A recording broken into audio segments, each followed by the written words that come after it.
हम देखते हैं कि एक जादूगर अपनी काली खतरनाक शक्तियों से शहर में तबाही मचा रहा था और जिसने भी उसका रास्ता रोकने की कोशिश की उसने उन सबको मौत के घाट उतार दिया। नेक्स्ट सीन में हम न्यूट नाम के एक लड़के को देखते हैं जो अपने जादुई सूटकेस के साथ पहली बार न्यूयॉर्क आया था, लेकिन जब वहाँ के अधिकारी उसके सूटकेस को चेक करते हैं तो वो उन्हें बिल्कुल ही नॉर्मल दिखाई देता है और वो उसे वहाँ से जाने दे देते हैं। अब हम देखते हैं कि कुछ रिपोर्टर रात में हुए हादसे की रिपोर्ट बना रहे थे, तभी एक बार फिर से कोई बहुत ही ताकतवर शक्ति शहर में तबाही मचाने लगती है और तभी हम वहाँ पर ग्रेव्स को भी देखते हैं जो कि जादुई दफ्तर में काम करता था। न्यूट शहर के सड़कों पर एक महिला को बुरे जादूगरों के खिलाफ प्रोटेस्ट करते हुए देखता है, लेकिन लोग उसकी बातों का थोड़ा भी ध्यान नहीं देते थे क्योंकि न्यूयॉर्क के आम पब्लिक को लगता था कि जादू जैसा कोई चीज होता ही नहीं है। तभी हम देखते हैं कि न्यूट के बैग से निफलर नाम का एक क्रिएचर निकलकर वहाँ से भाग जाता है और उसकी नजर जिस भी चमकीली चीज पर पड़ती थी वो उसे चुरा कर अपने पास रख लेता है। न्यूट उसका पीछा करते करते एक बैंक में पहुँच जाता है जहाँ उसे जैकब मिलता है जो अपने बेकरी के बिजनेस के लिए बैंक से लोन लेने आया था, लेकिन जब न्यूट वहाँ से जाता है तो उसके बैग से एक अंडा वहीं गिर जाता है जिसे जैकब अपने पॉकेट में रखकर बैंक मैनेजर से मिलने चला जाता है, लेकिन बैंक वाले जैकब को लोन देने से मना कर देते हैं। फिर जब जैकब निराश होकर वहाँ से लौट रहा था तो उसकी नजर न्यूट पर पड़ती है। वो उसे उसका अंडा लौटाने के लिए आवाज लगाता है, जिसके बाद न्यूट उसे अपने जादू से लेकर कहीं और पहुँच जाता है जहाँ उस अंडे से एक बेबी भी बाहर निकलता है। न्यूट उसे अपने बैग में वापस डाल रहा होता है और तभी वो देखता है कि निफलर बैंक की तिजोरी के अंदर घुस रहा है। न्यूट अपने जादू से बैंक को खोलता है तो बैंक के मैनेजर वहाँ आ जाते हैं। उसे ऐसा लगता है कि वो लोग वहाँ चोरी करने आए हैं। वो सिक्योरिटी अलार्म बजाता है तो न्यूट उसे बेहोश कर देता है और फिर वो निफलर को उल्टा करके उसके पास से बहुत सी कीमती चीजों को बाहर निकालता है।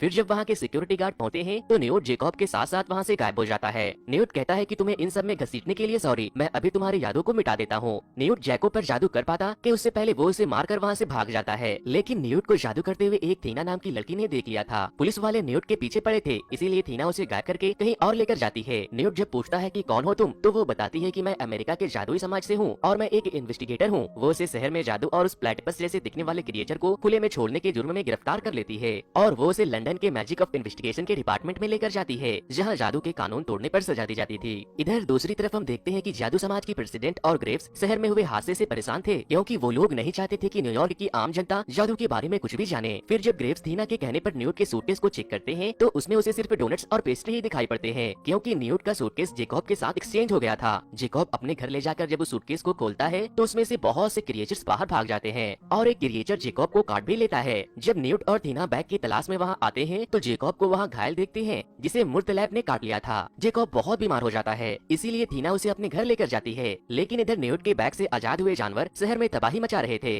अब सीन शिफ्ट होती है और हम मैरी लो नाम की एक महिला को देखते हैं जिसे हमने पहले भी जादूगरों के खिलाफ प्रोटेस्ट करते हुए देखा था। वो बहुत से बिना माँ बाप के बच्चे को अपने बच्चे की तरह रखती थी, लेकिन वो जादूगरों से बहुत नफरत करती थी। इधर दूसरी तरफ जब थीना न्यूट और जैकब को अपने घर लेकर जाती है तो वो उन्हें बताती है कि मेरे घर में मर्दों का आना सख्त मना है, इसीलिए वो लोग दबे पांव घर के अंदर आते हैं जहाँ थीना की बहन क्वीनी जैकब को देखकर बहुत खुश होती है। क्वीनी किसी के भी मन के बातों को पढ़ सकती थी। जैकब उसके बारे में क्या क्या सोच रहा था वो सब जान लेती है। क्वीनी अपने जादू से अपने पूरे घर को कंट्रोल करती है और तो और वो अपने जादू से सबके लिए खाना भी बनाती है। अब हम क्रेडेंस नाम के एक लड़के को देखते हैं जिसकी माँ एक डायन थी और वो भी मैरी के पास रहता था, लेकिन मैरी उसे थोड़ा भी पसंद नहीं करती थी क्योंकि वो डायन का बेटा जो था और मैरी को तो वैसे ही जादू से नफरत थी, इसीलिए वो क्रेडेंस की छोटी छोटी गलतियों पर उसे बेल्ट से मारा करती। ग्रेव्स ने क्रेडेंस को उस बच्चे को ढूंढने को कहा था जिसने कहानी के स्टार्टिंग में शहर में तबाही मचाई थी। ग्रेव्स उससे कहता है कि अगर तुमने उसे ढूंढ लिया तो मैं तुम्हें भी एक जादूगर बना दूंगा और फिर तुम दुनिया जीत लोगे। इधर दूसरी तरफ हम देखते हैं कि रात होने के बाद टीना जब जैकब और न्यूट को दूध देकर चली जाती है तो न्यूट अपने सूटकेस को खोलता है और उसके अंदर चला जाता है। जैकब भी उसके अंदर चला जाता है। उस सूटकेस के अंदर एक अलग ही दुनिया थी जहाँ न्यूट बहुत से अलग अलग विलुप्त होने वाले जानवरों को बचा रहा था, जहाँ हम बहुत बड़े फ्रैंक नाम के एक ईगल की तरह दिखने वाले क्रिएचर को भी देखते हैं जिसे आजाद करने के लिए न्यूट न्यूयॉर्क आया था। वो उसे वहाँ से एरिजोना के जंगलों में ले जाकर छोड़ने वाला था। उस सूटकेस के अंदर और भी बहुत से क्रिएचर को न्यूट ने दुनिया वालों से बचा कर रखा था। न्यूट उनके देखभाल बहुत अच्छे से करता था और वो जानवरों से बहुत प्यार भी करते थे। इन सारे क्रिएचर्स के रोल्स हमें फैंटास्टिक बीट्स मूवी के दूसरे पार्ट्स में देखने को मिलेंगे। इनमें से एक क्रिएचर का नाम पिकेट होता है जो सारा वक्त न्यूट से चिपका रहता था। उस सूटकेस के अंदर की दुनिया और उसके क्रिएचर बहुत ही खूबसूरत होते हैं, लेकिन इन सब के साथ साथ न्यूट ने वहाँ एक आदमी शक्ति को भी बंद करके रखा था। तभी न्यूट ये नोटिस करता है कि उसके 2-3 और भी क्रिएचर अभी भी मिसिंग है। वो दोनों सूटकेस से बाहर आते हैं और बाकी के जानवरों की तलाश करने लगते हैं। तभी न्यूट देखता है कि निफलर एक ज्वेलरी शॉप में उससे बचने के लिए स्टैचू बनने का नाटक कर रहा है। वो उसे पकड़ने के लिए शॉप के अंदर चला जाता है और काफी तोड़फोड़ के बाद आखिरकार न्यूट निफलर को पकड़कर सूटकेस में बंद कर देता है। फिर वो लोग वहाँ से इरम पेंट नाम के एक राइनोसोरस की तरह दिखने वाले क्रिएचर को ढूंढने निकल जाते हैं। न्यूट जैकब को कुछ सूट पहनाकर कहता है कि टेंशन बिल्कुल मत लेना और फिर न्यूट अपने बॉडी पर एक परफ्यूम लगाकर उसे अट्रैक्ट करने की कोशिश करता है ताकि वो उसे सूटकेस में वापस भेज सके। लेकिन तभी जेकॉब उस परफ्यूम को सूंघने लगता है और वो इरमपेंट उसके साथ संबंध बनाने के लिए उसके पीछे पड़ जाती है। काफी देर तक भागाभागी होने के बाद वो दोनों उसे सूटकेस में बंद कर देते हैं। नेक्स्ट सीन में हम देखते हैं कि वो ताकतवर शक्ति शहर के एक लीडर को मारकर वहाँ से भाग जाती है और थीना न्यूट को सूटकेस के अंदर जाते हुए देख लेती है। इसीलिए वो उसे लेकर अपने जादुई समाज के प्रेसिडेंट के पास जाती है, जहाँ वो लोग उस लीडर की मौत को लेकर बहुत चिंतित थे, क्योंकि अब जादू के बारे में नॉर्मल इंसानों को भी पता चलने लगा था। थीना उनसे कहती है कि कल एक जादूगर इस सूटकेस को लेकर न्यूयॉर्क आया था और उसके सूटकेस के अंदर से बहुत से जादुई जानवर निकलकर भाग गए। और फिर जब वो उस सूटकेस को नॉक करती है तो न्यूट और जेकॉब उसके अंदर से बाहर आते हैं। लेकिन वहाँ काम करने वाले कुछ अधिकारी उसे पहले से जानते थे। वो उसे न्यूयॉर्क आने की वजह पूछते हैं और वो उसे उस लीडर की डेड बॉडी को दिखाकर पूछते हैं कि इसके लिए तुम्हारा कौन सा जीव जिम्मेदार है। न्यूट उन्हें बताता है कि ये किसी जीव ने नहीं बल्कि आदमी शक्ति ने किया है। तभी जादुई समाज की प्रेसिडेंट उससे कहती है कि पूरे अमेरिका में कोई आदमी शक्ति नहीं है और वो उससे उसके सूटकेस को जब्त करके उसके साथ साथ जेकॉब और थीना को भी कैद करवा देती है। जेकॉब न्यूट से पूछता है कि आखिर ये आदमी शक्ति है क्या। वो उसे बताता है कि पहले ये बहुत हुआ करते थे,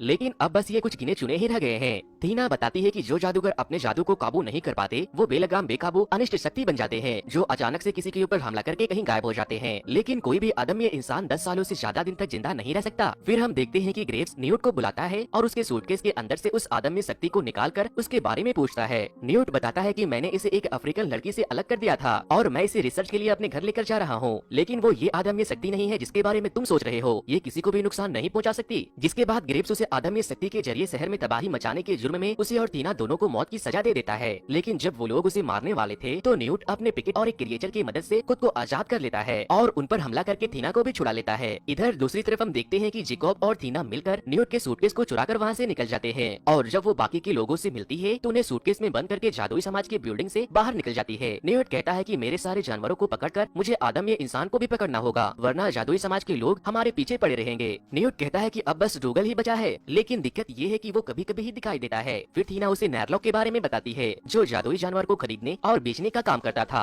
वो लोग उससे मिलने के लिए एक बार में जाते हैं जिसे बहुत सारे हाउस एल्फ्स मिलकर चलाते थे। क्वीनी जेकॉब से बहुत इम्प्रेस थी, इसीलिए उन दोनों की फुल निब्बी निब्बो वाली प्लानिंग चल रही थी। तभी नैरलुक वहाँ आता है और न्यूट से कहता है कि मुझे तुम्हारे क्रिएचर के बारे में बताने की बदले क्या मिलेगा, क्योंकि तुम्हारे सर पर जादुई समाज के लोगों ने बहुत बड़ा इनाम रखा है। वो उससे उसका बोटकल मांगता है जो न्यूट के काफी करीब था और वो उसकी चाबी खोलने के काम आता था। पहले तो न्यूट उसे मना करता है, लेकिन फिर वो उसे दे देता है। पिकेट उसके पास जाने के बाद बहुत रोता है। उसे लेते ही नैरलॉक डुगल का पता बता देता है, लेकिन नैरलॉक बहुत ही कमीना इल्फ था। उसने जादुई समाज के लोगों को न्यूट के वहाँ होने की खबर भी दे दी थी। जेकोब नैरलॉक को एक जोरदार पंच मारकर गिरा देता है और वो लोग पिकेट को लेकर वहाँ से भाग जाते हैं। इधर दूसरी तरफ हम देखते हैं कि क्रेडेंस के पास एक खिलौने की जादू की छड़ी देखने के बाद मैरी उससे उसका बेल्ट मांगकर उसे मारने वाली थी, लेकिन तभी वो अदम्य शक्ति वहाँ आकर मैरी को जान से मार देती है। न्यूट और बाकी के लोग मिलकर डुगल की तलाश में एक मॉल में जाते हैं। डुगल के पास बहुत सी अद्भुत शक्तियाँ थी, वो होने वाली घटनाओं को पहले ही देख लेता था। लेकिन तभी न्यूट देखता है कि डुगल के साथ साथ उसका एक और क्रिएचर वहाँ है जिसकी देखभाल डुगल कर रहा था, जो जगह के हिसाब से खुद को बड़ा और छोटा कर सकता था। वो लोग उसे कॉकरोच खिलाने के बहाने एक टी पॉट में बंद कर देते हैं और फाइनली वो लोग न्यूट के सारे जीवों को अपने सूटकेस में पहुंचा देते हैं। पिकेट वहाँ न्यूट के ऊपर बहुत गुस्सा करता है क्योंकि उसने उसे नैरलुक को जो दे दिया था। इधर मैरी की जान जाने के बाद ग्रेव्स उनके बच्चों से मिलने आता है, जहाँ उसे और हमें अब ये पता चलता है कि वो अदम्य इंसान कोई और नहीं बल्कि क्रेडेंस ही है। वो गुस्से में वहाँ से भाग जाता है। जब न्यूट उसे देखता है तो उसके पीछे जाता है और थीना भी उसके साथ जाती है। न्यूट, थीना, ग्रेव्स और बाकी के सारे लोग उसकी ताकतों को देखकर हैरान रह जाते हैं, क्योंकि किसी भी अदम्य इंसान का इतने लंबे समय तक जिंदा रह पाना मुमकिन नहीं था। क्रेडेंस वहाँ से भागता है तो कुछ पुलिस वाले उसके ऊपर गोलियां चलाने लगते हैं, लेकिन वो उन सबको मारकर वहाँ से एक मेट्रो के टनल में भाग जाता है। इधर शहर को बचाने के लिए जादुई विभाग के लोग उसे एक डोम में कैद कर देते हैं। न्यूट टनल के अंदर जाकर क्रेडेंस को समझाने की कोशिश करता है। वो उसे बताता है कि मुझे तुम्हारी तरह ही एक लड़की मिली थी जो कि कैद में थी, जिसे उसके जादू के लिए सजा दी गई थी, लेकिन मैंने उसे उसके जादू से आजाद कर दिया। वो कहता है मैं तुम्हारी भी मदद कर सकता हूँ, लेकिन तभी ग्रेव्स वहाँ आकर उसके ऊपर हमला कर देता है और वो अपने जादुई छड़ी से न्यूट को बहुत मारता है। लेकिन तभी क्रेडेंस एक बार फिर से बेकाबू हो जाता है और जब वो वहाँ से भाग रहा था तो वो वहाँ से भाग नहीं पाता, क्योंकि वो जादुई डोम में कैद हो चुका था। तभी थीना वहाँ आकर उसे समझाने की कोशिश करती है। वो कहती है कि क्रेडेंस ग्रेव्स तुम्हारा फायदा उठाना चाहता है, लेकिन तभी जादुई समाज के बहुत से लोग वहाँ आकर क्रेडेंस के ऊपर एक साथ हमला करते हैं और वो मारा जाता है।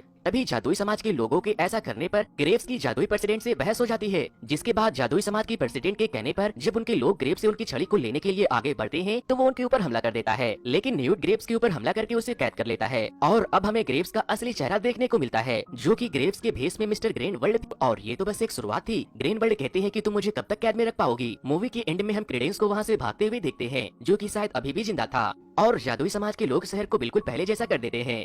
निविट अपने ईगल की मदद से यादाश्त मिटाने वाली सीसी को बादलों में ले जाकर फैला देता है, जिससे शहर में हुई तबाही की मेमोरी सभी लोगों की यादों से मिट जाती है। वो लोग प्रेसिडेंट के कहने पर जेकॉब के भी यादों को मिटा देते हैं। वो लोग उसके यादों को मिटाते वक्त बहुत दुखी थे। क्वीनी भी बहुत दुखी हो रही थी और वो जाते जाते जेकॉब को किस भी करती है और फिर वो लोग वहाँ से गायब हो जाते हैं। लेकिन निविट ने जेकॉब को अपनी बेकरी खोलने के लिए कुछ चांदी के अंडे के छिलकों को दे दिया था, जो निविट के सूटकेस में रहने वाले क्रिएचर के थे। निविट वापस जाने से पहले थीना से कहता है कि जब मैं अपनी किताब लिखूंगा तो तुम्हें